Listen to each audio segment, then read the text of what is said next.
اس وقت اسلام کا ایک سب سے بڑا ایک اہم فرض تمام دنیا کے مسلمان منا رہے ہیں، جن فرض میں رمضان المبارک ہے اور 1 ماہ تک مسلمان جس میں روزہ رکھتے ہیں۔ آپ سب جانتے ہیں کہ یہ روزہ اسلام پر کے ماننے والوں کے لیے فرض ہے، اسی طرح جیسے نماز فرض ہے، زکوٰۃ فرض ہے، حج فرض ہے، جس کی وسعت ہے، ٹھیک اسی طرح روزے کا معاملہ ہے، جسے ہم 20 دن سے زیادہ ہم گزار چکے ہیں اور آخری عشرے میں ہم داخل ہو چکے ہیں۔ اتفاق سے پچھلے 2 سال سے، گزشتہ سال بھی اور اس سال بھی، ہم لوگ ایک ایسے کورونا بحران سے گزر رہے ہیں، ایک ایسے پینڈیمک سے گزر رہے ہیں جس میں انسان اور انسان کے بیچ کی دوری بڑھ گئی ہے، لوگ اپنے گھروں میں محصور ہیں۔ اسلام کا جو اصل میسج ہے وہ یہ ہے کہ ہم اپنے طور پر اپنے خواہشات پر کنٹرول کر کے دوسروں کو کتنا فائدہ پہنچا سکتے ہیں، یہ تو اسلام بتاتا ہے۔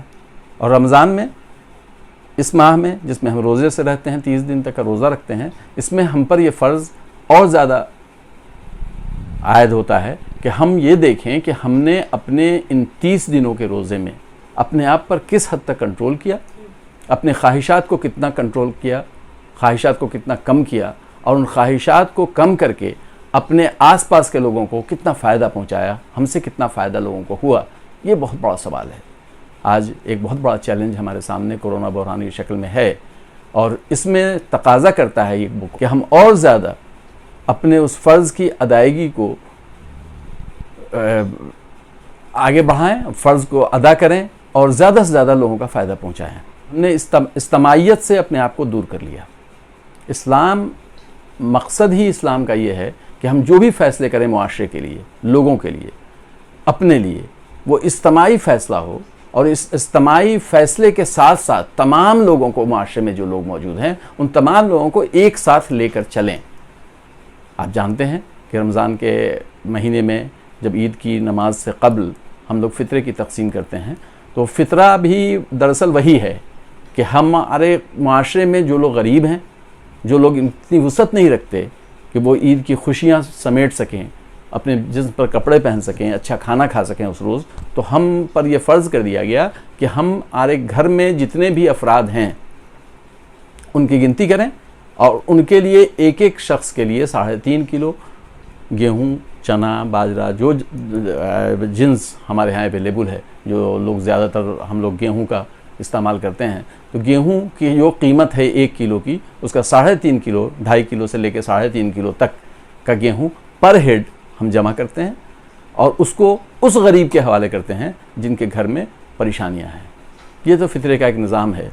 ہمارے ہاں اس فطرے کا یا زکوٰۃ کے نظام میں اس وقت خرابی شروع ہوئی جس وقت ہم نے اس سے اجتماعیت سے پرہیز کرنا شروع کیا، اس کا ایک جگہ کنٹریبیوشن کر کے، اور اس کو مستحق لوگوں تک زیادہ سے زیادہ پہنچانے کا عمل جب ہم نے چھوڑا تو یہ پریشانیاں آئیں۔ نتیجہ کیا ہوا کہ ہمارے فطرے کی رقم بھی چھوٹے چھوٹے شکل میں لوگوں تک پہنچتا ہے، اور کسی کے گھر میں معقول پیسہ اتنا نہیں پہنچ پاتا کہ وہ ٹھیک سے عید منا سکے۔ تو میسج کیا ہوا؟ میسج یہ ہوا کہ اجتماعی طور پر ہم جمع کریں فطرے کی رقم کو بھی، فطرے کے اجناس کو بھی، ان کے فطرے کے لیے نکالے گئے کپڑوں کو بھی، اور اس معاشرے کے چنندہ ایسے لوگوں کو جو ہمارے ہاں پاورٹی لیول سے نیچے ہیں، جو غربا ہیں، مسکین ہیں، اور اس پینڈیمک میں خاص طور پر جو بے روزگار ہیں، ابھی سلنڈر کی کمی ہو رہی ہے، آکسیجن کی کمی ہو رہی ہے، دواؤں کی کمی ہو رہی ہے، لوگ دم توڑ رہے ہیں، اور ایسے میں ایسی رقم جو ہم کو نکالنا ہی ہے، ہمارا فرض ہے، اس رقم کو اگر اجتماعی طور پر ہم نکال کے اس کا ایک نظم کریں، ایک سسٹم بنا لیں کہ ہم کو اتنے سارے پیسے ایک جگہ جمع کرنے ہیں اور اس کو معقول یا ضرورت مند لوگوں تک پہنچانا ہے، تو یہ معاشرے کا بہت بھلا کا کام ہوگا۔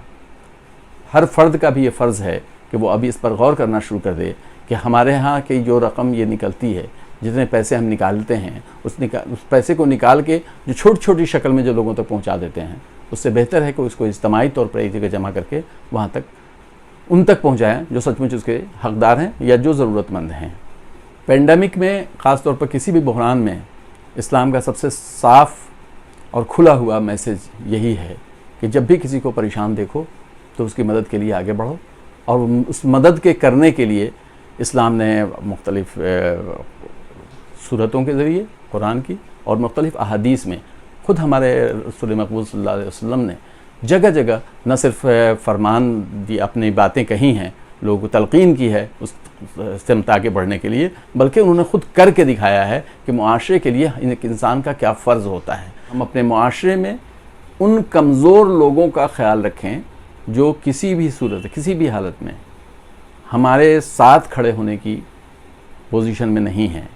اور نہیں ہیں اس کی پوزیشن ظاہر سی بات ہے وہ مالی مشکلات کا شکار ہو سکتے ہیں، وہ بیمار ہو سکتے ہیں، وہ معذور ہو سکتے ہیں، بہت ساری ایسی چیزیں ہیں جس کی وجہ سے وہ ہمارے برابر نہیں کھڑے ہو رہے ہیں، جبکہ معاشرہ آگے اسی وقت بڑھتا ہے جبکہ اس معاشرے کے تمام لوگ ایک ساتھ مل کر اجتماعی طور پر آگے بڑھیں، تب وہ معاشرہ، پھر وہ ملک آگے بڑھتا ہے۔ اسلام اسی کی تلقین کرتا ہے بار بار، اور وہ کہتا ہے کہ ہمارے آس پاس میں جتنے لوگ ہیں ان تمام لوگوں کی کفالت وہ لوگ کریں جو صاحب حیثیت ہیں۔ زکوٰۃ اور فطرے کی رقم اسی مقصد سے نکالی جاتی ہے۔ اس مہینے میں خاص طور پر ایک تو کورونا کا بحران ہے، لاشیں چاروں طرف پٹی پڑی ہیں، ہر گھر سے میں تقریباً لوگ بیمار ہیں، ایسے میں ہمارا دل رمضان کے روزے رکھنے کے بعد جو نرم ہوا ہے اور اس آخری عشرے میں ہم پہنچے ہیں، تو ہم بھی تلاش کر رہے ہیں، ہر مسلمان تلاش کر رہا ہے کہ ہم کیا ہی بڑا کام کریں، کون سا بڑا کام کریں جس سے ہمارا اللہ بھی راضی ہو اور معاشرے کو بھی اس سے فائدہ ہو۔ اللہ کو راضی کرنے کا طریقہ یہی ہے کہ اللہ اسی سے راضی ہوتا ہے جو معاشرے کی فکر کرتا ہے اور اپنے سے کمزور لوگوں کی مدد کرتا ہے۔ مدد کرنے کا یہ جو سسٹم ہے یہ ہر مذہب میں موجود ہے، اسلام نے اس پر خاص طور پر توجہ دی ہے اور یہ بتایا ہے، جتایا ہے کہ تمہارا پڑوسی اگر بھوکا سو جاتا ہے تو یعنی ہمارے پڑوسی میں مذہب نہیں ہے، ذات نہیں ہے، تعصب نہیں ہے، معاشرہ نہیں ہے، زبان نہیں ہے، کسی چیز کی کوئی پابندی نہیں ہے، وہ پڑوسی کسی بھی ذات کا ہو سکتا ہے، کسی بھی مسلک کا ہو سکتا ہے، کسی بھی مذہب کا ہو سکتا ہے۔ ہمارا فرض یہ ہے کہ ہم اس کی، یہ تو ایک اشارہ بتا دیا گیا کہ وہ بھوکا نہ سوئے، ضرورت اس بات کی ہے کہ ہم اس پر غور کریں کہ اس کی جو ضروریات ہوں اس کو پوری کرنے کی ہم کوشش کریں، اور معاشرے میں 10 لوگ اگر 20 لوگوں کی مدد کرتے ہیں تو ایک بہت بڑا کام ہوتا ہے۔ رمضان اس کی بھی تلقین کرتا ہے، رمضان اس کی بھی تلقین کرتا ہے خاص طور پر کہ ہم اپنے دلوں کو نرم کریں اور یہ بتائیں لوگوں کو کہ یہ مہینہ نہ صرف یہ کہ ہم اپنا فرض ادا کر رہے ہیں بلکہ اس فرض کے ادائیگی کے ساتھ ساتھ معاشرے کے لیے جو ہمارے فرائض ہیں اس کو بھی ہم ادا کر رہے ہیں۔ بات آئی کلیکٹیو تقسیم کی، ایک ساتھ اجتماعی طور پر کسی بھی رقم کو جمع کر کے اور جو اس کے حقدار ہیں ان تک پہنچانے کا، یہ ہمارے معاشرے کا ایک بہت دکھتی رگ ہے ہماری، اور اس کے لیے نہ تو ہمارے ادارے سیریسلی کام کر رہے ہیں، نہ ہمارے مساجد صحیح کام کر رہے ہیں، نہ مدارس میں صحیح کام ہو رہا ہے۔ اس سلسلے میں ہم کو اب ضرورت اس بات کی ہے کہ اس 21ویں صدی میں جب ہم نئے نئے چیلنجز کا مقابلہ کر رہے ہیں، ہمیں اب غور کرنا پڑے گا کہ اسلام کا یہ فلسفہ، فطرے کی رقم کا نکالنا، زکوٰۃ کا نکالنا، لوگوں کی مدد کرنا، یہ فلسفہ کتنا اہم ہے ان حالات میں جب کہ ہم نے دیکھا کہ ہمارے ملک میں سکھ برادری ہے، ان کی تعداد بہت ہی کم ہے، 4%، 5%، 3% لوگ بتاتے ہیں کہ ان کی آبادی ہے، لیکن آج ہم دیکھتے ہیں کہ جہاں بھی سکھ برادری کی آبادی ہے وہاں ان کا گرودوارہ ہے، تو بیک وقت وہ گرودوارہ نہ صرف عبادت کے لیے عبادت گاہ ہے بلکہ وہ سوشل ویلفیئر کا ایک مرکز بن کر رہ گیا ہے۔ گرودواروں کے ذریعے جو غریبوں کی مدد کی جاتی ہے، ضرورت مندوں کی مدد کی جاتی ہے، کھانے کی تقسیم کیا جاتا ہے، کسی بھی آفت یا بحران میں وہ جس طرح سے مدد کے لیے وہ لوگ جاتے ہیں اور ہر طرح کی مدد لے کر کے وہ حاضر ہوتے ہیں، وہ سسٹم ہمارے اسلام کا ہے جس کو ہم نے چھوڑ دیا ہے۔ ضرورت اس بات کی ہے کہ ہم بھی، جیسے ابھی اعلان ہوا دہلی میں ہی کہ مساجد کا استعمال ہم ہسپتال کے لیے بھی کر سکتے ہیں، اس کا ایک حصہ وقف کریں ہم ہسپتال کے لیے تاکہ وہاں کورونا کے مریضوں کو رکھا جائے۔ یہ تو ایک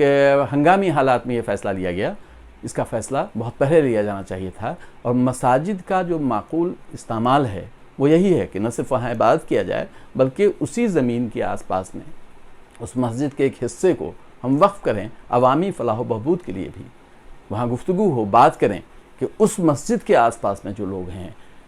جو غریب ہیں، جو جھگی والے ہیں، جو نہایت ہی کمزور ہیں، ان کی روزی نہیں مل رہی، آج کل روزگار کی کمی ہے، ان کو کھانا نہیں مل رہا ہے، ان کے بچے بھوکے ہیں، ان کا اسکول میں داخلہ نہیں ہو پاتا ہے، تو ہم وہاں بیٹھ کر اس پر بھی غور کریں، سوچیں کہ آخر اس نچلے طبقے کے جو لوگ ہیں جو غریبی سے گزر رہے ہیں، غریبی سے جوجھ رہے ہیں، ان کے لیے اس مسجد کے پاس یا مسجد کے احاطے میں بیٹھ کر ہم کیا سوچ سکتے ہیں؟ کیونکہ اللہ کی آل ہیں سارے لوگ، وہ دنیا کے تمام لوگ آدم کی اولاد ہیں، اور ان کی مدد کرنے سے ہی ہمارا